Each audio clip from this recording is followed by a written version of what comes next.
My name is Dan Rubinstein, and together with my wife Jo, we have for almost 10 years now created a development program in Huana, Phetchabun.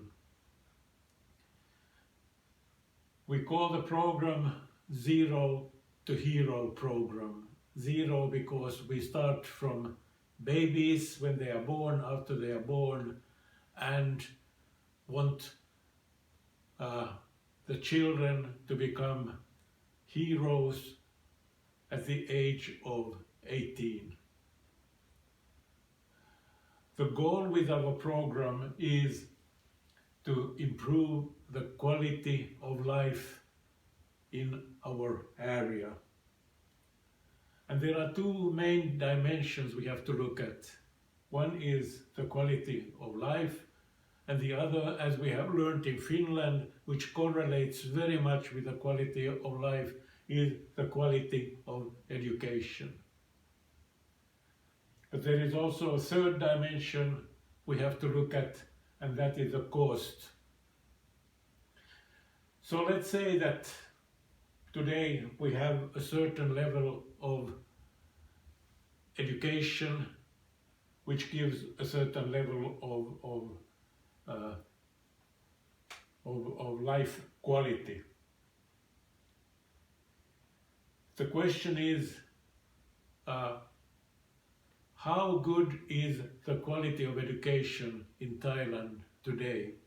And the only way we can have a picture about it is the so-called PISA assessment, where about 80 countries are compared the quality of their education. The top countries in the PISA, there is Finland, Japan, Canada, and Estonia, which has improved very impressively during the last 10-15 years. But where is Thailand in this? Thailand is here. So the quality of education in Thailand, according to PISA, is one of the lowest of all the countries. So there is a lot of need to find a way how education could be improved. And that is something we have been looking at. So if we try to improve the quality of education in order to improve quality of life, it also means that we must be ready to invest some extra money to be able to do this. But the big question is, of course, how much do we need to invest?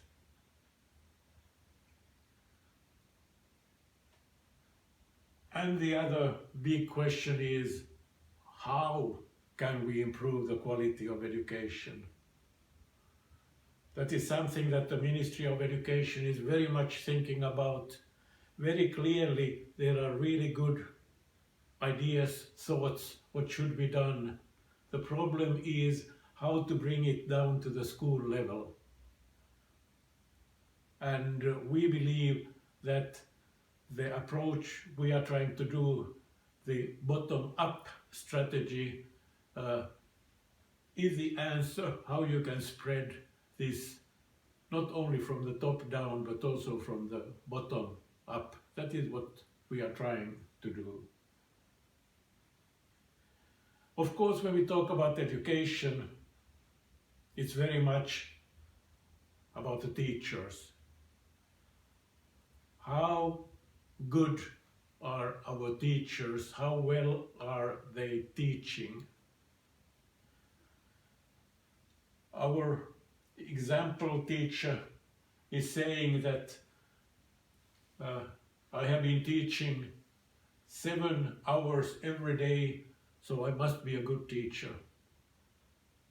And this is very much the way we have experienced that teachers are thinking, and the whole community is thinking. It's quantity instead of quality.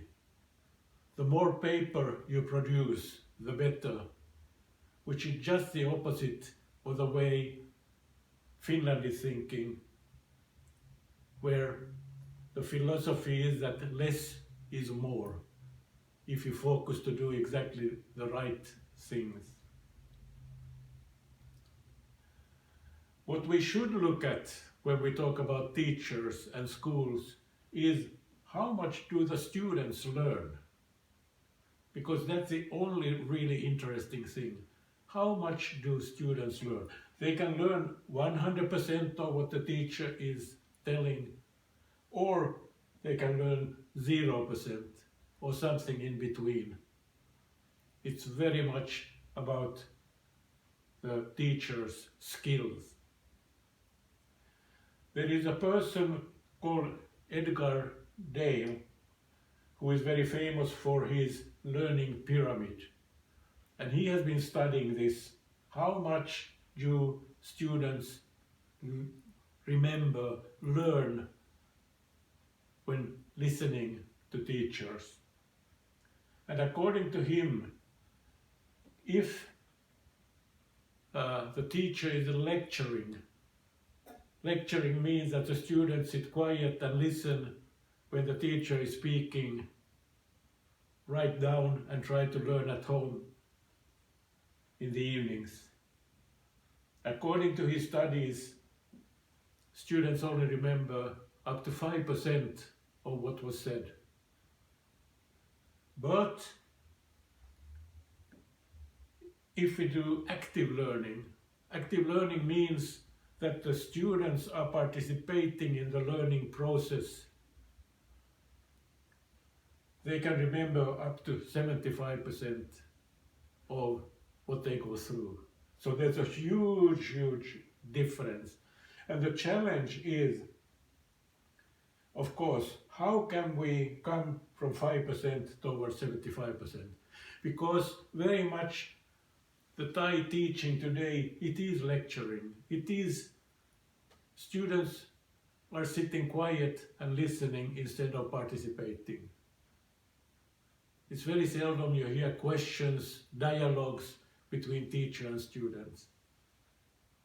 So how can we get up to 75%? That is what we have been trying to study both in Finland and in Thailand. And one important thing that affects this very much is do the teacher show care and respect to students? Because that's the only way how students are willing to really sit and listen and participate. But today in Thailand, we've been talking to a lot of teachers.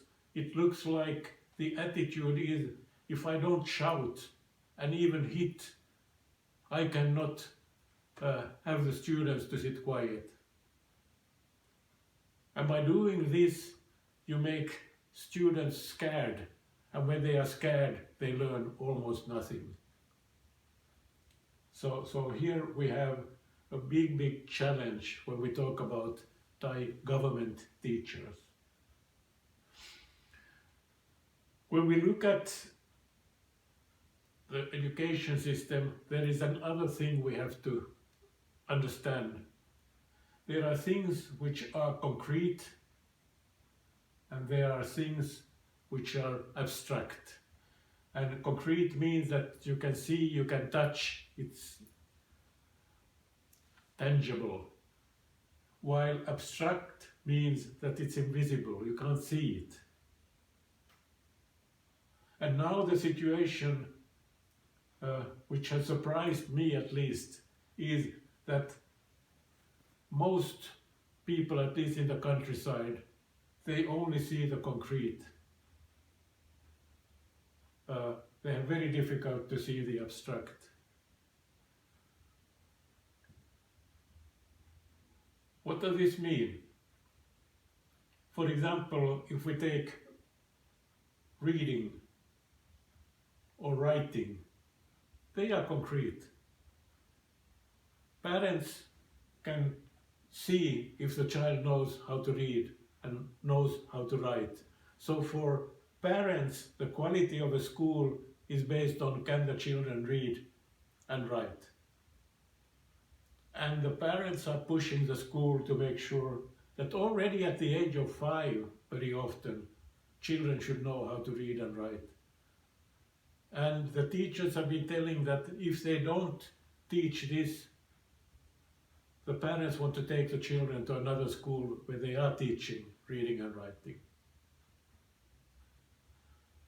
Abstract brains, brain development, it's abstract. You can't see it. It's inside your head. You can't see it. And still, all the development in education is based on how your brains are developing.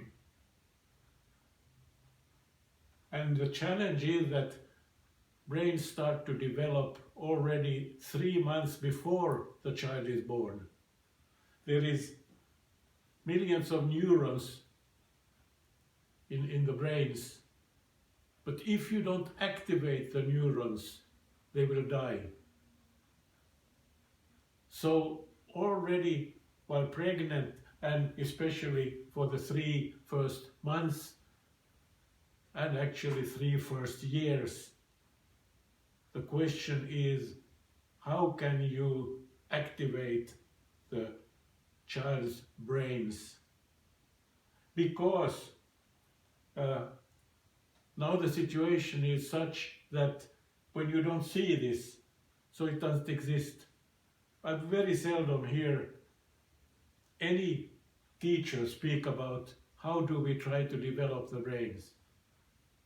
I never hear parents talk about it. They only talk about reading and writing. But if we can develop the brains, it automatically brings the skills to read and write. Because you can't read and write before your brains have developed to a certain level. That's why in Finland, for example, we almost never hear anyone talk about reading and writing, because it comes automatically when we work about the early childhood development. So what should be done is that first we develop brains already immediately after birth. It results in that a child learns to think. And thinking means that you have the skill to handle symbols in your head and combine them. That's thinking skill. When you can think, the next step is you can make plans. And if you can make plans, you can solve problems. So everything is based on developing brains, and that is something we have focused on in our program very strongly. There's one more thing that I want to take up, and that is pilot projects. For example, our Huana project is a pilot project. It means that we try to find the very best way to educate children in a laboratory. In a laboratory we can make mistakes, we can learn from the mistakes, and we make changes until we find the very best way. So pilot projects are very important. But we have experienced that often in Thailand people don't understand about the pilots. For example, we are told if we want to develop Huana in a certain way and we want to try things, the education in Phetchabun cannot accept it, because they say if we can do it, they have to let all the schools do it. And then it's impossible to do good pilots, or it's very difficult. So pilot projects are really important.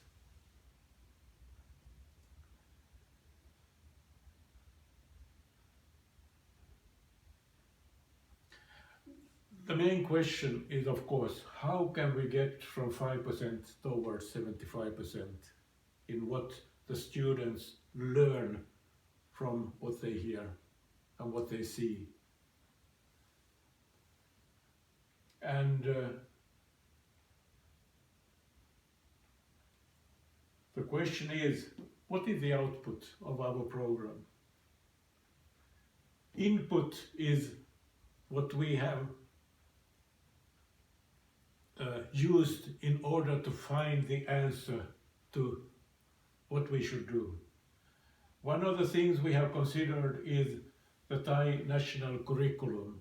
So everything we have done is within the Thai curriculum, which I think is very important.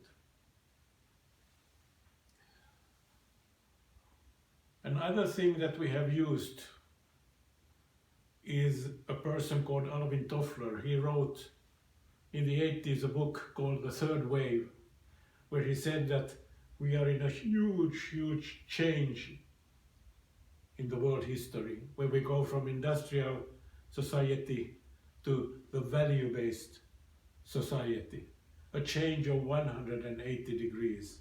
And only if you understand what the change means, you can develop the school system in the correct way. So everyone who is developing education should really understand what does this mean. I used to be one of the biggest experts about this change in Finland.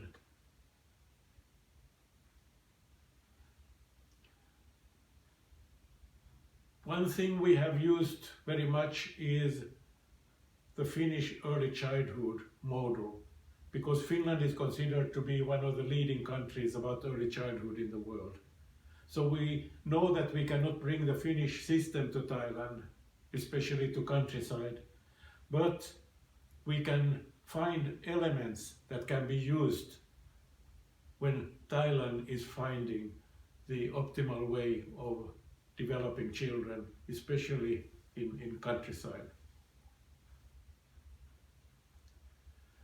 Joe and I, when we started almost 10 years ago, the first thing we did was to make a market research. We traveled a lot in Finland, a lot in Thailand, interviewing schools and experts to try to find out why is Thailand in the PISA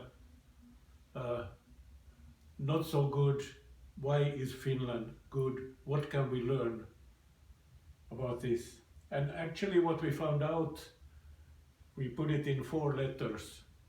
Hero. The H is about healthiness. The first thing to be successful when you grow up is that you are healthy, both mentally healthy, that your brains have developed, but also physically healthy, that you really have the energy to do things. In Finland we say you should exercise every day at least 2 hours. But in Thailand it's very little you see young children exercise. E mean experienced. The best way to learn is that you experience things, because it's concrete when you experience things. So our job is to try to make sure that students experience as much as possible, and learning by doing is a way to experience things. R means responsible, and that is an area we found in our research, that there were not the kind of responsibility, feeling of responsibility, sense of responsibility as there should be. If I promise something, do I keep my promises? And O is open-minded. Now when we come with new ideas, the first answer is always not possible. And if that is the attitude, you can never develop anything. we must make sure that the new generation is very open-minded, ready to try new things, maybe make errors, mistakes, and then take one step back, but you must be open to new thinking. That goes, of course, also for teachers.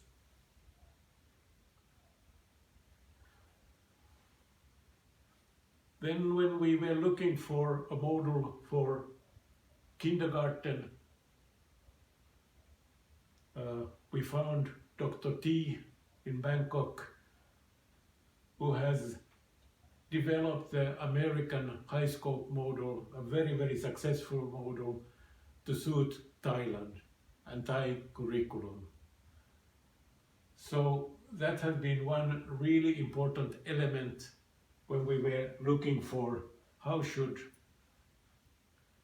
the model for Thai education be. Something that people talk about in Thailand very much is Thailand 4.0, but in fact we have not found anyone who could describe Thailand 4.0 in the correct way.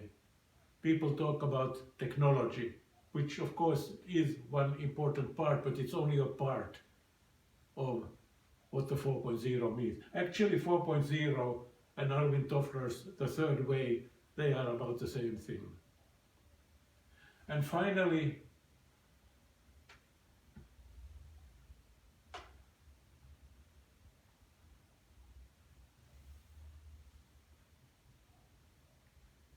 we have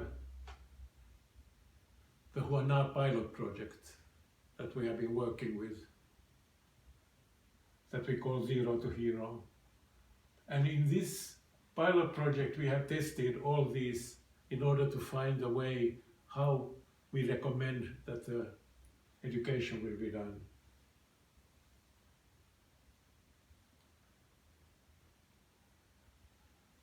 So, what is the Huana pilot project?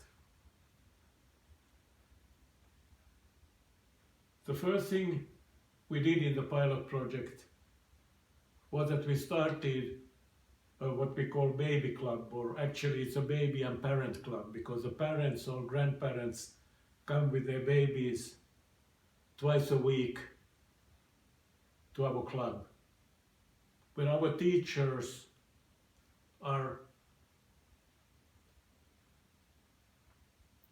trying to develop the baby skills, emotional skills, social skills, physical skills, cognitive skills about the brains, and even language skills. That's what we try to develop. But at the same time, to educate, especially the grandparents, to understand how they can support the development of the baby at home between the club meetings.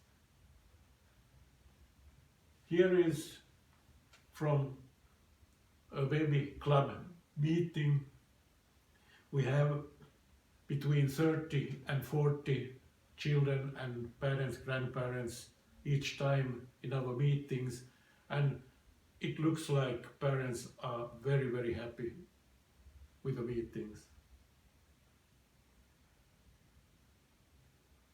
The next step was when the children from the baby club got 2 years old, and then they go to the kindergarten. We were looking for how can we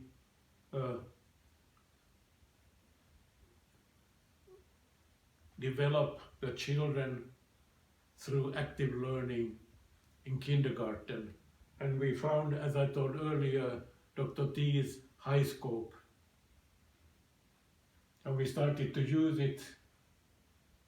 Here is a picture from the kindergarten. Every 20 children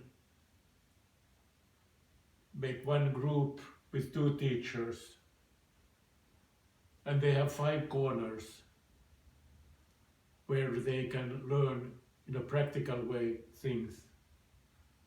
And in Huana we have now over 60 children in the kindergarten. So we have 3 groups, and it has turned out to be excellent.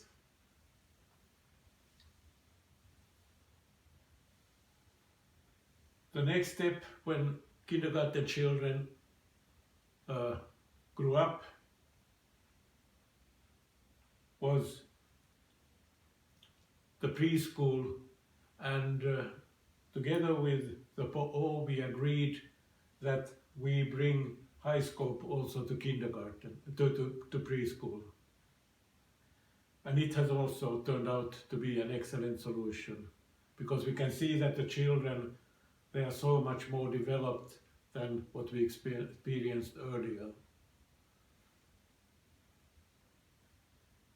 So very much the same concept, but adapted to older children. Then we have the Juana school from 6 to 12-year-olds. And right now we are working very hard to be able to bring the active learning also to the school, which is not so easy, because especially experienced teachers,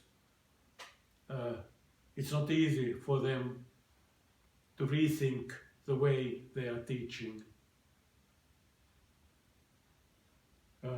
We have started with preschool, with P1, and here, for example, we are working, we are using also the areas or corners areas. This is an art area, and actually we have 4 areas in P1 now: math, science, Thai language and art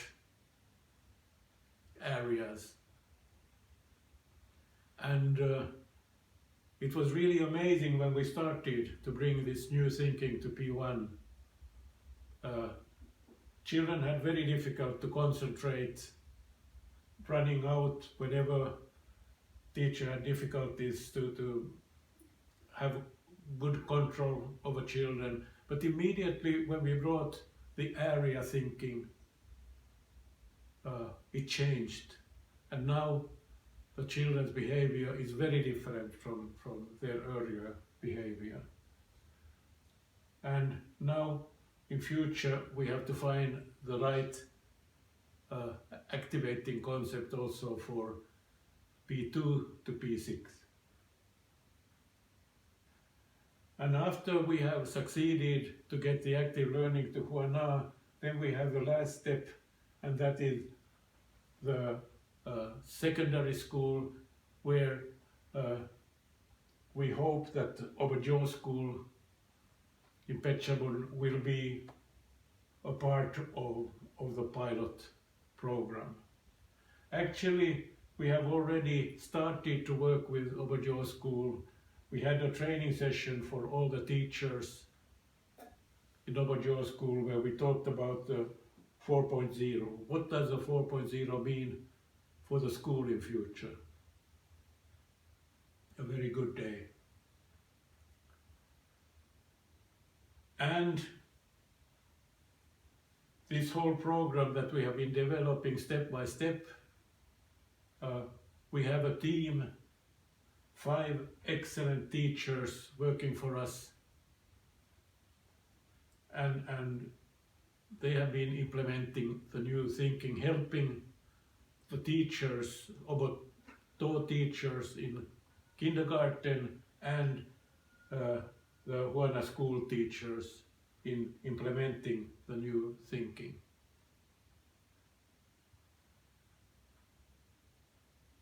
So, what is the outcome of all this? The outcome is something we called ALC, the Active Learning Community. And that means that we have to bring the active learning thinking everywhere, and we must have the community to support this. It's not enough that it's only the schools that are starting with active learning, we need a support from the community. So everybody involved in activating the community. Only then the quality of life will start to improve. So active learning community, there's 4 main groups that we need to have to be involved in this ALC. The first is, of course, the children from 0 to 18. They are the main group because they are the future of the community, they are the future of the country. So the skills they are having, it's a key. But to reach this, of course, we need to have teachers with the needed skills to do the active learning. The third group is the community leaders. We must have the community leaders strongly involved in this program, including the Puyajbans. And the fourth group is the parents and grandparents, because they have really an important role, especially when the child is under 6 years old. Their role in helping to educate the brains and the life skills is central. So these are the 4 groups that we need to develop to the new thinking. And we need trainings where we can do this. So we said that in order to do the improvement, we need to invest in something. And what do we need to, what is bringing extra costs? First of all, to implement high scope and the active learning, it means some extra costs. For high scope, it's some furniture, cupboards that are needed. It's developing toys. We have a very clear list from Dr. T what developing toys there should be, like we have done in our kindergarten.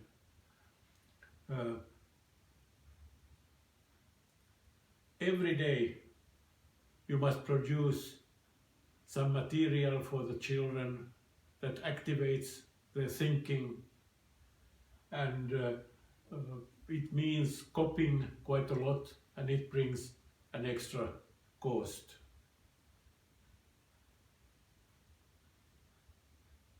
The big cost is that if we think that you would have the active learning, community thinking in Phetchabun, you need to have a training center also. For example, high scope, you must have a 2-week training about high scope,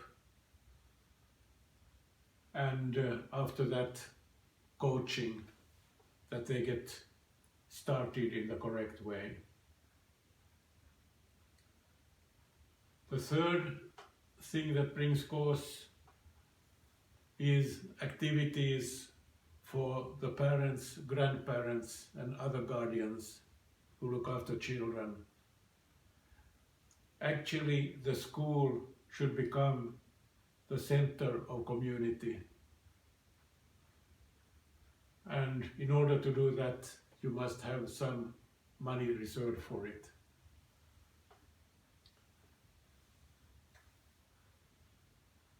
You need to have some newsletters, a way to communicate with all the people in the area. And finally, there might be that you need some extra people, and that's of course one of the bigger costs, potential costs.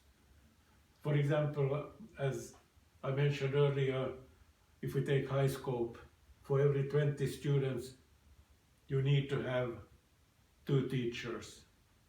With only 1 teacher it's not working. You need to have 2 teachers to keep on going in the most effective way.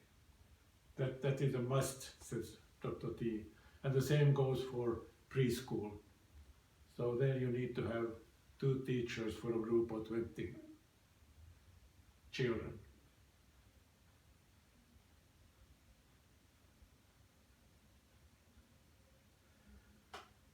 But when talking about costs, we can say that in our Huana pilot project, the cost that we have had for implementing this new thinking, it's about equal to what one experienced government teacher costs for government. So we don't talk about any huge amounts. And at the same time, it's good to remember that we are paying salary to 5 non-government teachers. So the total cost is not as bad as it might sound.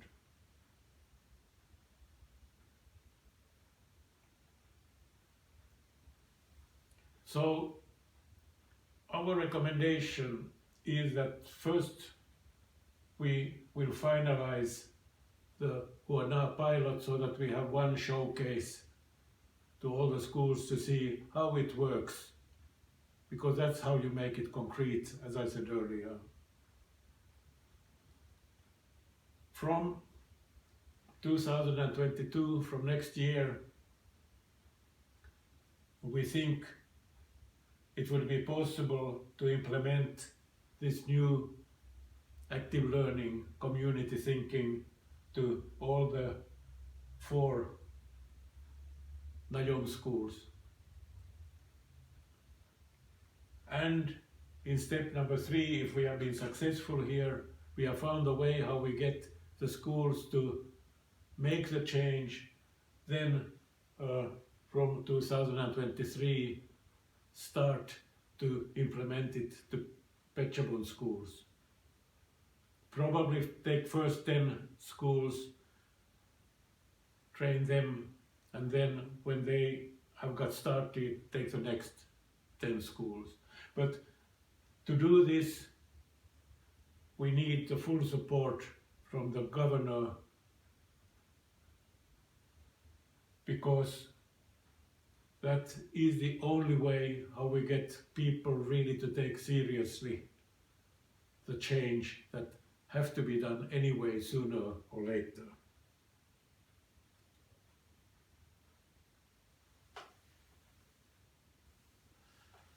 About the costs, our suggestion is Z2H have paid all the costs for the pilot in Huana. We are ready to do it, but the government should take the cost for the rollout of this program, because Z2H have no chance. It's already now very difficult to collect money for this development program. Almost all the money we are getting, nothing comes from Thailand, almost everything comes from Finland. And because of that, we want to come with a very special thank you to a company called Kone, the biggest, the best Finnish company. They are supporting us. Without them, this pilot project would never have been possible. So thank you to Kone, and thank you for listening to this presentation.